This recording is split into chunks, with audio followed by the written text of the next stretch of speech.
Alhamdulillahi Rabbil Alamin wa salatu wa salamu ala nabiyyina Muhammad wa ala alihi wa sahbihi ajma'in.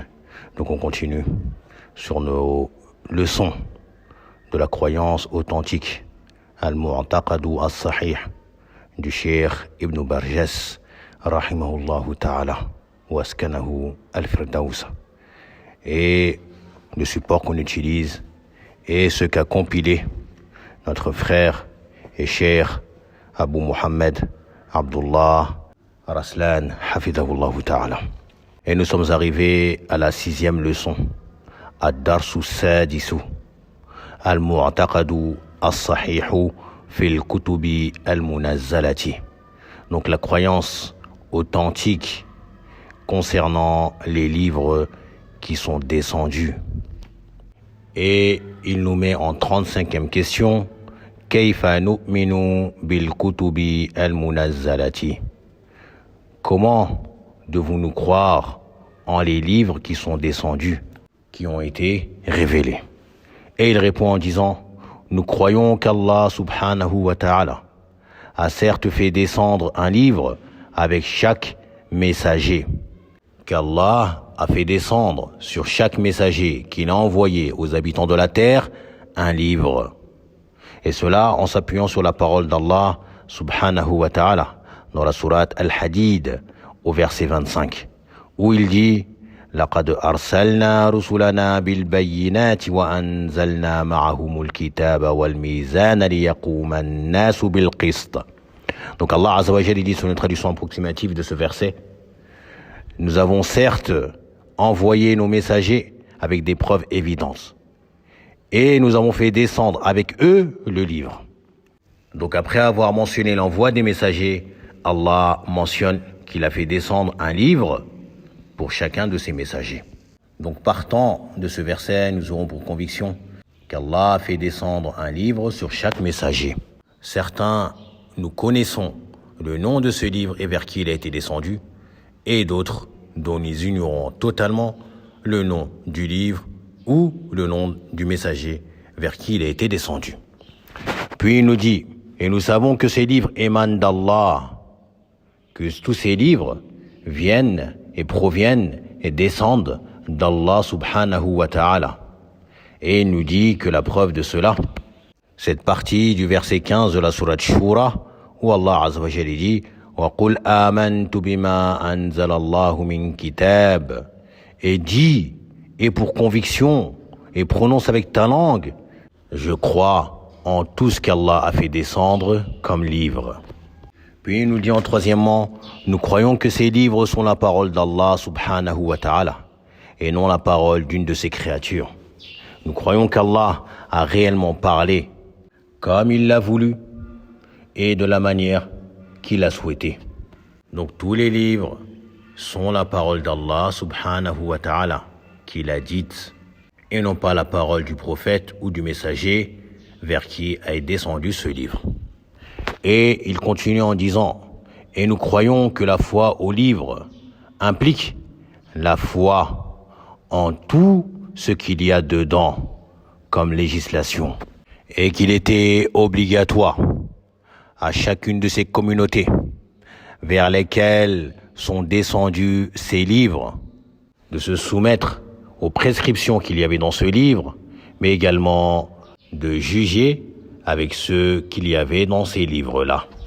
Et il nous dit également que nous devons avoir comme conviction que tous ces livres-là qui sont descendus vers ces messagers, eh bien ils se confirment les uns les autres et ils ne se contredisent point, car le premier des messages que porte l'ensemble des livres et qu'a transmis l'ensemble des prophètes et des messagers, il s'agit de l'unicité d'Allah subhanahu wa ta'ala. Et ceci se retrouve dans l'ensemble des législations, dans l'ensemble des livres, de même que l'annonce des prophètes, et également le fait d'informer et de prévenir de ce rendez-vous inéluctable qui est le jour de la résurrection. Puis l'auteur continue en nous disant que également nous devons avoir la conviction que les premiers livres envoyés s'abrogeaient les uns les autres et que cela est une réalité. Tout comme le Coran est venu abroger les livres célestes qui l'ont précédé. C'est-à-dire les livres qui ont été descendus sont tous abrogés par le Coran. Et cela conformément à la parole d'Allah subhanahu wa ta'ala dans le verset 48 de la sourate Al-Ma'ida, qui est la sourate numéro 5, traduite par la table servie. Allah subhanahu wa ta'ala, il dit concernant le Coran, Musaddiqan lima bayna yadayhi min al-kitabi wa muhaiminan alayhi. Il dit sur une traduction approximative des sens de ce verset, où il parle du Coran, qui est ce livre qui fut révélé à Muhammad sallallahu alayhi wa sallam, que ce livre est venu pour confirmer les livres qui étaient là avant lui et pour prévaloir sur eux. Et l'auteur a amené une deuxième preuve, qui est ce dernier verset de la sourate Al-Qalam, traduite par la plume, ou encore appelée Suratu Noun. Lorsqu'il dit concernant le Coran, وَمَا هُوَ إِلَّا ذِكْرٌ لِلْعَالَمِينَ. Traduction approximative, et ce n'est qu'un rappel adressé aux univers. Donc depuis la descente de ce livre, plus aucun livre antérieur ne peut être mis en pratique, car ils ont été abrogés par le Coran, qui devient donc le seul livre qu'il faut suivre et mettre en pratique les prescriptions qui s'y trouvent. Puis l'auteur termine comme réponse à cette question 35, il dit qu'il est obligatoire que la foi en les livres d'Allah soit de manière générale pour ceux qui nous a été mentionnés de manière générale, comme on a mentionné que Allah a fait descendre un livre vers chaque messager. Quels sont ces livres? Cela est mentionné de manière générale. Donc on va croire que chaque messager a reçu un livre. Dans cela, nous ignorons le nom du livre, à qui il a été révélé, qu'est-ce qu'il y a dedans. Eh bien, nous y croyons de manière générale. Des livres ont été descendus vers des messagers, nous croyons en ces livres qu'ils proviennent d'Allah, le Seigneur des univers, qu'il a envoyé comme guide pour les êtres humains. Cela est une croyance générale. Mais également, on doit avoir la foi en les livres d'Allah de manière détaillée, pour ceux qui nous a été mentionnés de manière détaillée, comme on va le voir dans les questions qui vont suivre. Allah Azza wa Jalla nous a informé de certains livres en nous mentionnant leur nom, mais également en nous mentionnant vers qui ils ont été descendus. Et concernant certains des livres, il nous a même mentionné certaines choses qu'il y avait dedans. Eh bien, nous allons avoir une foi et une conviction de manière détaillée. C'est-à-dire qu'on va croire en ce livre-là qui s'appelle tel, qui a été révélé à un tel, dans ce livre il y avait telle chose. Ça, c'est une croyance détaillée, qui nous est obligatoire. On a cette croyance de manière générale, mais également cette croyance de manière détaillée. Et ces propos-là, on va les répéter également pour la foi en les messagers. Tout comme on les a mentionnés pour la foi en les anges. On croit en les anges, en les livres et en les messagers de manière générale concernant ceux qui nous a été mentionnés de manière générale. Et nous croyons en les anges, en les livres et en les messagers de manière détaillée concernant tout ce qui nous a été mentionné avec des détails, comme un ange qui s'appelle tel nom et qui a telle fonction. Ça, c'est une croyance avec des détails. Un livre qui s'appelle tel, qui a été révélé à un tel. Un messager qui s'appelle tel, qui a été envoyé vers telle communauté. Et il a fait ceci, il leur a dit ceci. Ceci est une croyance de manière détaillée. Donc il nous est obligatoire d'avoir ces deux types de croyances. Puis l'auteur nous dit en 36e question, Ma anwa'ul wahyi, quelles sont les différentes sortes de révélations? Il nous dit premièrement, il y a la révélation qui se fait sans intermédiaire, celle qui est entendue directement par le messager, qui entend la parole d'Allah Azza wa Jal de derrière un voile, sans intermédiaire. Comme Allah Azza wa Jal a parlé à Moussa de vive voix, sans intermédiaire. Comme Allah nous le mentionne dans la sourate Al-A'raf au verset 143, وَلَمَّا جَاءَ مُوسَى لِمِيقَاتِنَا وَكَلَّمَهُ رَبُّهُ. Allah Azza wa Jalla dit sur une traduction approximative, et lorsque Moussa est venu à notre rendez-vous et que son Seigneur lui a parlé, et cela fait référence au rendez-vous de 40 nuits sur le mont Tour dont Moussa a été privilégié, alayhi salatu wassalam. Puis il nous dit deuxième forme de révélation, il s'agit de celle où Allah Azza wa Jalla révèle et fait entendre à son messager ange ce qu'il souhaite révéler, puis il ordonne à ce messager ange d'aller transmettre cela au messager être humain. Et cela comme c'était le cas avec Jibril alayhi salam et Mohammed sallallahu alayhi wa sallam. Allah qui révèle à Jibril, il lui fait entendre et il ordonne à Jibril d'aller transmettre cela à Mohammed sallallahu alayhi wa sallam qui transmet cela aux êtres humains. D'où cette parole où il est mentionné que les anges sont des messagers entre Allah et les messagers êtres humains. Et le messager être humain est un messager, un intermédiaire entre Allah et ses créatures. Et les savants sont les héritiers des prophètes. Et l'auteur nous cite comme preuve de cette deuxième forme de révélation ce verset qui se trouve dans la sourate Shura au verset 51 où Allah Azza wa Jalla dit وَمَا كَانَ لِبَشَرٍ أَن يُكَلِّمَهُ اللَّهُ إِلَّا وَحْيًا أَوْ مِنْ وَرَاءِ حِجَابٍ أَوْ يُرْسِلَ رَسُولًا فَيُوحِيَ بِإِذْنِهِ مَا يَشَاءُ إِنَّهُ عَلِيٌّ حَكِيمٌ. Il nous dit sur une traduction approximative du verset 51 de la sourate Ash-Shura, il n'a pas été donné à un être humain qu'Allah lui parle autrement que par révélation, ou de derrière un voile, ou qu'il lui envoie un messager, c'est-à-dire ange, qui révèle par sa permission ce que Allah veut. Et Allah, il est Al-Ali, celui qui est le sublime, ou Al-Hakim, celui qui est sage. Puis l'auteur nous mentionne en question 37, Ma asma'u kutubillahi allati dhukirat fil Qur'an. Quels sont les noms des livres d'Allah qui ont été mentionnés dans le Coran? Et il nous dit, Allah Azza wa Jal a mentionné dans le Coran At-Tawrah, qui fut révélé à Moussa alayhi salam, mais également Al-Injil, l'évangile, qui fut descendu sur Isa alayhi salam, mais également Az-Zabour, qui fut révélé à Daoud alayhi salam, et le Coran qui fut descendu sur Muhammad sallallahu alayhi wa sallam. Et de même que Allah subhanahu wa ta'ala a mentionné Suhufa Ibrahim wa Moussa, comme c'est mentionné dans la sourate Al-A'la, mais également dans la sourate An-Najm, c'est-à-dire les feuillets d'Ibrahim et les feuillets de Moussa alayhi salam. Et il nous dit, et nous croyons en tous ces livres, ceux qui nous ont été mentionnés ici avec ces détails, comme le nom du livre et celui vers qui il a été descendu.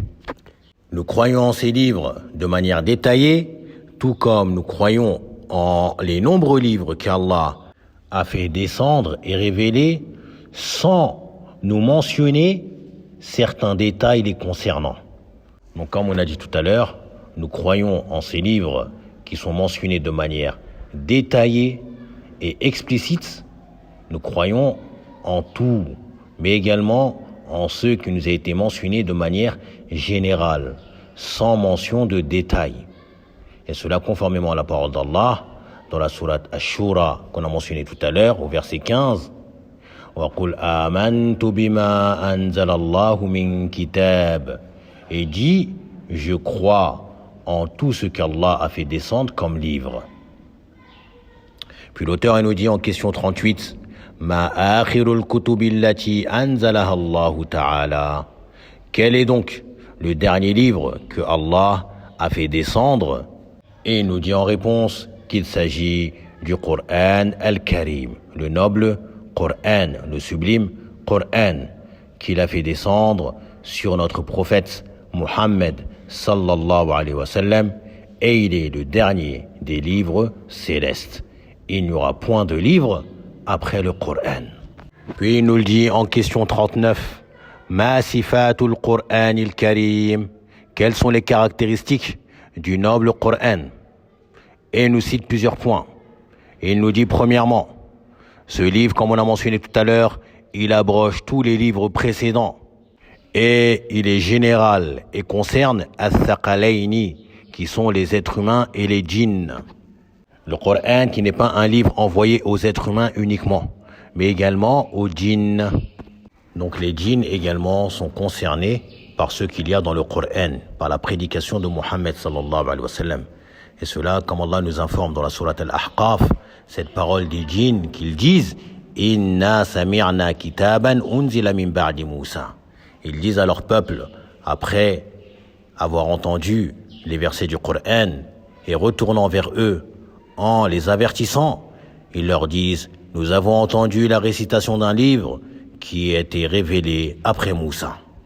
Puis l'auteur nous mentionne en deuxièmement que ce Coran al-Karim, il comporte tout ce dont ont besoin les gens pour leur religion, mais également pour leur vie d'ici-bas.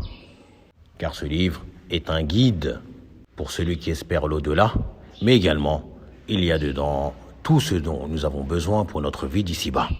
Et l'auteur nous mentionne la parole d'Allah qui se trouve dans la sourate Al-Ma'ida au verset 3, ou cette partie du verset où Allah Azza wa Jalla dit « Al-yawma akmaltu lakum dinakum wa atmamtu alaykum ni'mati wa raditu lakumul islam dina » Il dit selon une traduction approximative « Aujourd'hui j'ai parachevé pour vous votre religion et j'ai accompli sur vous mon bienfait et j'ai agréé l'islam comme religion pour vous. » Puis l'auteur nous dit en troisièmement que ce Coran al-Karim représente un miracle que personne n'est en mesure de reproduire.